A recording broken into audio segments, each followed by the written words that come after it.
మెరుపు కలలు మెరుపు కలలు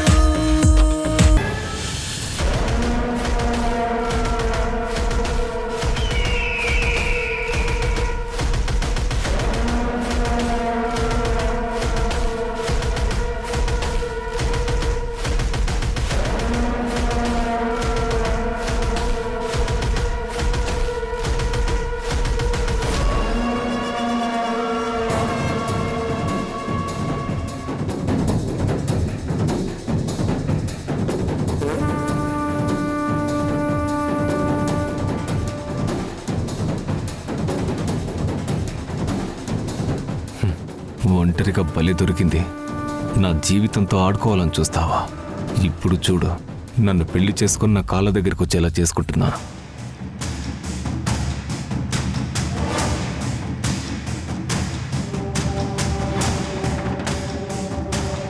సంయుక్త, ఏం చేస్తున్నావు? చూస్తే కనిపించట్లేదా? ఊరికే కూర్చునున్నాను. నాకు కూడా ఒంటరిగా ఉండాలంటే బోర్ కొడుతుంది. అందుకే నీ ఒళ్ళో పడుకొని కబుర్లు చెప్పాలని వచ్చాను. పిచ్చి పిచ్చి మాటలు మాట్లాడితే చెప్పు తెగుద్ది. ఏంటి అలా అంటావు? మనం కాబోయే భార్య భర్తలం. నాతో ఇలాగైనా మాట్లాడేది? కాస్త ప్రేమగా ముద్దు ముద్దుగా మాట్లాడొచ్చుగా. చూడు, మా అక్క జీవితం బాగుండడం కోసం నీతో పెళ్లి కొప్పుకున్నాను. అంతేకాని నీతో కబుర్లు చెప్తూ నీకు నచ్చినట్టు ఉండడానికి కాదు. సరే, నువ్వెందుకు ఒప్పుకున్నా నువ్వు మాత్రం నాకు కాబోయే భార్యవే కదా. నీ మీద ఎవ్వరికీ లేని హక్కులు నాకుంటాయి. వాటిని వాడుకోవాలి అనుకుంటున్నాను. తప్పేముంది? కాబోయే భార్య అయినా కట్టుకున్న భార్య అయినా ఎవ్వరికీ ఎటువంటి హక్కులు ఉండవు. మా మీద మీకు హక్కులు ఉండడానికి మేమేం మీ ఆస్తులం కాదు, మనసున్న మనుషులం. అది గుర్తుపెట్టుకో.